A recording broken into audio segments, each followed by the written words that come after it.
Okay, today in Mental Health 101, trauma, very important, very relevant, very in this day and time.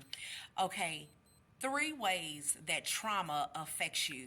Okay, one, inability to think positive thoughts. Okay, number two, fear of the world, trust issues, and number three, anger. Okay, I am. I was reading a text message up there. First of all, like this video and subscribe to my YouTube channel for this full length video. Okay? And check out my playlist Mental Health 101, Parenting 101, Relationships, Dating. There is a wealth of knowledge. Okay? First of all, let me go back. Three ways that trauma affects a person, okay? Trauma, let me help you understand, is first of all very dangerous. And if we don't tend to the trauma in our lives, I'm speaking to you not from a doctor point of view, psychiatrist, counselor, but an experienced patient, okay? I experienced trauma at around the age of 4, and I just kind of tucked it away. No, I didn't get any kind of therapy, any kind of counseling. I tucked it away, and then at around 18, I almost lost my mind and I almost committed suicide. Okay, so sometimes this may be what's going on with some young people that are transitioning, because most people know this, but our brain is not fully developed. It is growing, just like our bodies are growing. Our brain is not fully developed until they say around the age of 25, but around 18, that's where everything is kind of closing up and forming, and I almost shut down. To this day, I'm disabled. I take medication. I take antidepressants. I take antipsychotics. I take a host of vitamins. Okay? So, trauma in a child can actually reconstruct the brain. There are certain synapses. There is a difference between a healthy mind and a depressed mind. So, at around the age of there were some little issues that went on when I was younger, but at around the age of 18, I became confused. I wasn't able to enjoy things that I previously enjoyed. My self awareness changed all throughout childhood. I had trust issues. And let me help you understand something. If you don't get help with the trauma that the child is experiencing, you don't cause the trauma. This is one reason why we should never cause the trauma in the child. But the reason why you have to get the help is because it doesn't go away. Let me say it again. It doesn't go away. If you have a wound that you don't care for and you just patch it over and cover it up and hide it, which a lot of children in childhood that go through trauma, a lot of times they actually lose their memory. That's the way that the body is always in a fight flight mode. It is trying to protect itself. So the body is going to normally protect itself. That is what the brain is doing. So in order for the brain to protect itself, sometimes the child loses memory. Sometimes they have different personality disorder. You can just tell that something is not right. Okay? So that was me. So again, ways that trauma affects a person. Okay? So, number one, I said the inability to think positive thoughts.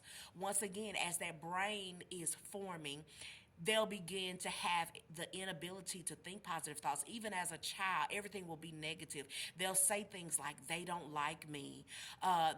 They don't like me. Just everything is negative, negative, negative. It's coming from the trauma that has occurred to the child.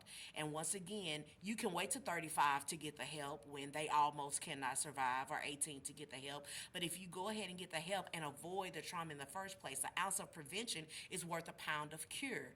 Okay? So get the child the help, or stop causing the trauma in the child's life, because it's going to affect them. Okay?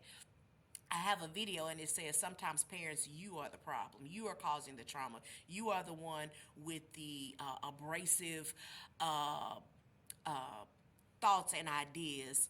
You say things that are inappropriate. You're stupid. You're ugly. These things hurt a child. They can traumatize a child. Physical abuse can traumatize a child. So sometimes it's the parent that needs help. The child is going through a lot once again in childhood.